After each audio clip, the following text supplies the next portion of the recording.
Efésios capítulo 1, versículo 19.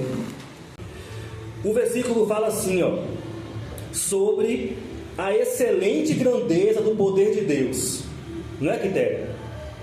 Fala sobre a excelente grandeza do poder do Senhor sobre os que creem. Sobre nós os que cremos.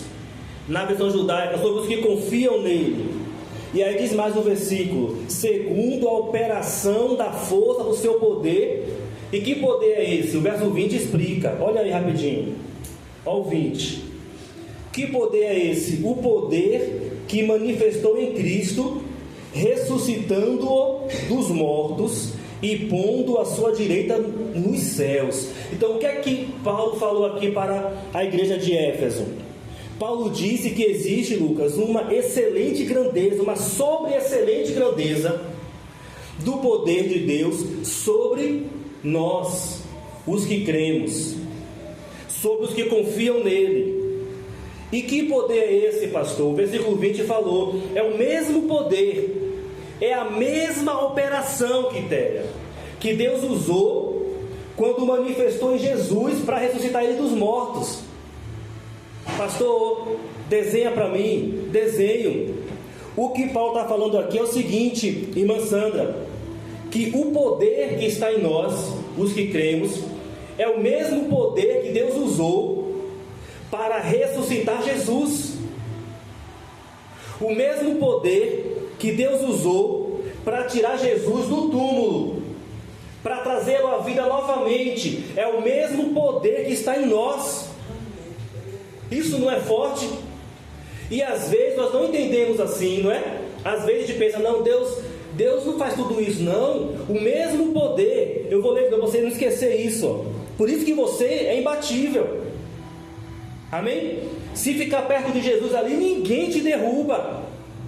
Ninguém te derruba. Ah, pastor, fez um trabalho não sei o que, fez a macumba de não sei o que, pastor.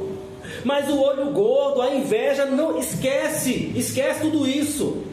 Olha o versículo 19, o qual sobre a excelente grandeza do seu poder sobre nós os que cremos,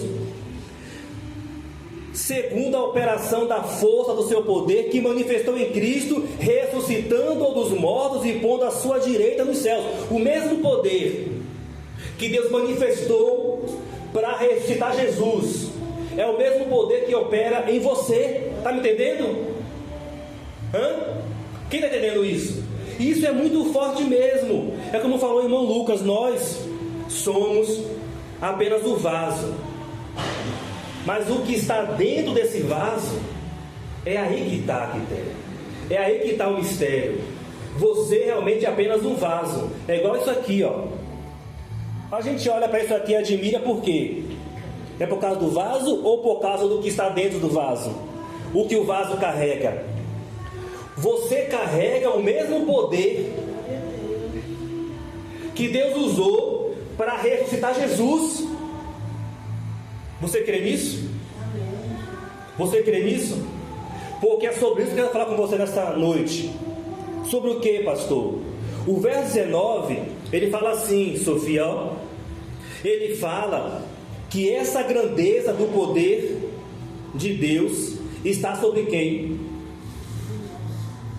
Está sobre quem? Olha para o texto aí. Hoje eu vou ser rápido, se Deus não querer falar a mais do que eu pensei, que Deus é quem manda. Mas, esse poder está sobre quem? Olha o versículo aí. Sobre quem? Nós o quê? Nós os que cremos. É esse o ensinamento de hoje. Este poder, irmão José, é disponível para quem crê. Por isso que no começo desta palavra, enquanto vocês abriam, eu falava assim: às vezes deixa passar o feijão com arroz, pensando que alguém vai me salvar, é uma coisa bem assim diferente. Não, o feijão com arroz, ou seja, a fé. Esse poder está sobre nós os que cremos. Existe o poder de Deus. Olha a Vitória, olha a Sofia. Mas esse poder de Deus, ele é disponível para quem? Para quem crê. Para nós os que Na outra versão judaica falou para os que confiam nele. Então existe, Lucas, uma manifestação de Deus. Olha para mim aqui. Existe, Sandra, uma operação de Deus, a mesma operação que Deus usou para ressuscitar Jesus. Olha que coisa forte, irmão, não é isso? Não é? Não é isso? Existe uma operação de Deus, a mesma que Ele usou para tirar Jesus do túmulo após 3 dias morto. Só que essa operação de Deus só está disponível para quem crê. Para quem crê, José. Para nós os que cremos. Pastor, o que é que eu aprendo com isso? Que quem não crê não recebe isso aqui. Quem não confia não tem esse benefício. Quem entendeu? Quem não crê não tem esse benefício, mas quem crê tem esse benefício. Quem crê tem na sua vida o poder de Deus. Quem crê é um vaso de barro, porque você veio do barro, não é isso? Você veio do pó da...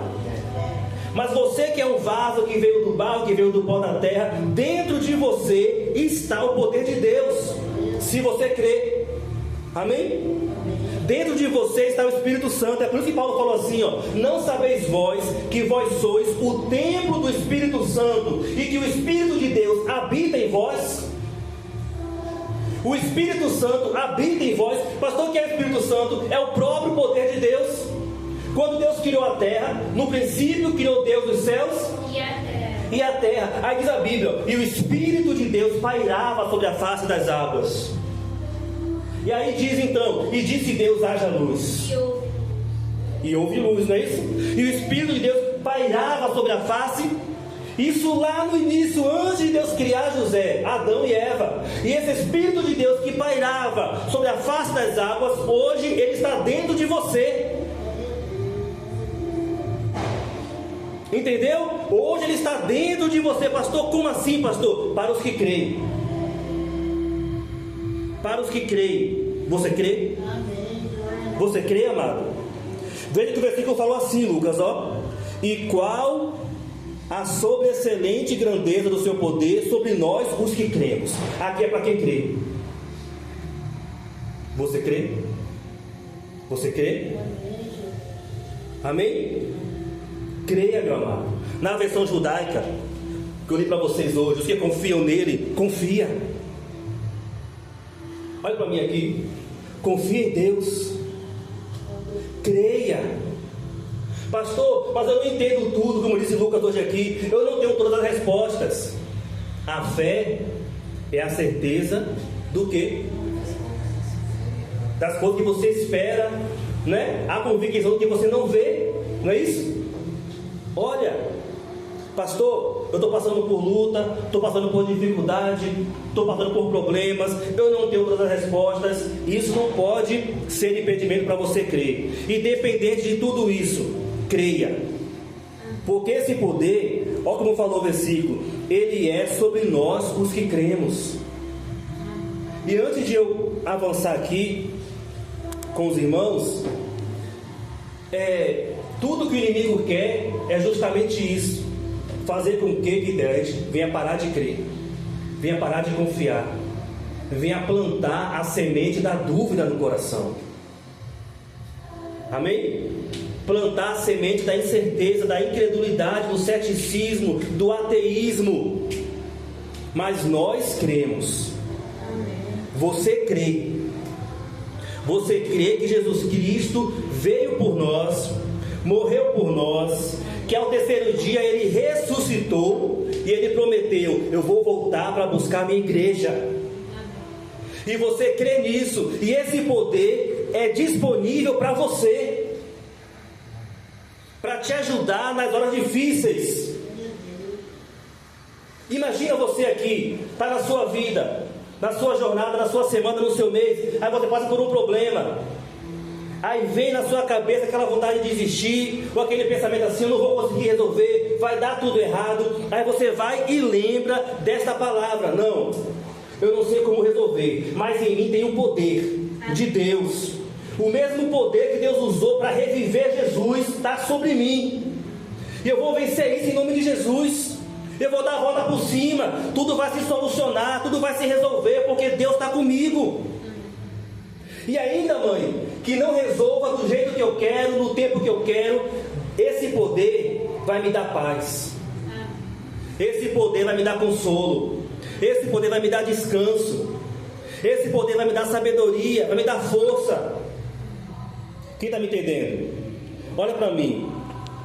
Queridos, esse poder de Deus, ele é disponível para quem? Para os que creem. José, existe uma operação de Deus, olha, Sofia, que é somente para quem crê. Amém? Desse jeito mesmo. Pastor, e quem não crê? Não tem. Pastor, e quem não acredita? Não tem. Pastor, e os que confiam? Tem. Quem está entendendo?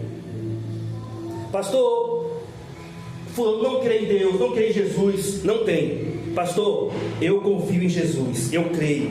Você tem. Amém? Você tem. Quem pegou até aqui? Vamos ler esse versículo para a gente avançar no estudo bíblico de hoje. Ó, Efésios 1:19. Vamos ler juntos? 1, 2, 3 já. E qual a sobreexcelente grandeza do seu sobre nós, os que cremos, segundo a operação da força do seu ó, 20, vai comigo, que manifestou em fazendo o que com Cristo? Ressuscitando dos e pondo. Olha o poder. E as crianças que gostam de coisa de imaginação, mas que foi real mesmo. Olha o poder. O poder foi lá, ressuscitou Jesus. O poder foi lá, Jesus saiu do túmulo. E o poder, ó, como falou aqui, ó, depois que ressuscitou, fez o que com Jesus? Me ajuda aí. E pondo a direita no céu. Depois que esse poder ressuscitou Jesus, esse poder foi elevando Jesus. Jesus foi levitando, foi elevando ele. As nuvens se abriram, ele entrou. Passou pelo Lucas e gosta de estrela. Foi passando pelo primeiro céu. Foi nuvem, que foi atmosfera, oxigênio. Segundo céu, Marte, Júpiter. Foi passando até chegar no terceiro céu. Foi quando Paulo falou: conheço um homem que foi arrebatado ao terceiro céu. Porque são 3 céus. O céu atmosférico, que é onde fica o avião, nuvem, oxigênio, né? Segundo céu, estrela, Marte, Lua, galáxia. Esse é o segundo. E o terceiro céu, anjo, querubim, serafim, os 24 anciãos, os 4 seres viventes. A Jesus foi lá e se assentou à destra do trono do Pai dele. Esse poder que fez isso com Jesus está sobre você, se você crê em nome de Jesus. Agora olha para mim aqui, não é só crer em Deus, é crer no Filho. Eita, pastor, aqui eu começo o estudo bíblico mesmo, estudo bíblico. Não é só crer em Deus, José, é crer no Filho de Deus. Fala assim comigo, não é só crer em Deus, é crer no Filho de... Fala aí. Porque a Bíblia diz que em Deus até os demônios creem, que chega a estremecer. Os demônios creem que estremece. E os demônios não têm esse poder. Os demônios não têm o Espírito Santo. Tem que ter a fé, né? Para crer tem que ter a fé no Filho de... Não é só crer em Deus. Pastor, não entendi. Eu vou falar isso e vou repetir isso algumas vezes. Não é só crer em Deus, é crer no Filho de Deus. Não é só crer no Pai, é crer no Filho. Quem está me entendendo? É crer no Filho. Crer o que, pastor, do Filho? É crer que o Filho de Deus veio ao mundo, que o Verbo se fez carne, habitou entre nós, morreu na cruz, ao terceiro dia ressuscitou por esse poder, assentou-se no trono lá no céu, como você viu aí, e falou assim, ó, logo logo eu vou me levantar desse trono e vou voltar lá embaixo buscar meu povo. Amém, glória a Deus. É crer no Filho. Amém? As religiões aí fora creem em Deus, mas negam o Filho. Jesus falou: quem nega o Filho, nega o Pai. Quem recebe o Filho, recebe o Pai. É crer no Filho. Diga assim comigo, fecha os olhos, levanta a mão para cima. Diga assim, ó: eu creio no Filho de Deus. que deu a vida por mim. Amém, amado? Abre os olhos. O versículo mais conhecido: porque Deus amou o mundo de tal maneira que deu o seu Filho unigênito, para que todo aquele que nele crê, no Filho, não pereça, mas tenha vida eterna. Todo aquele que nele crê. Se você crê, você vai receber esse poder em nome de Jesus. Amém, meu amado? Quem entendeu isso? É só crer em Deus? É só crer no Pai? É crer também no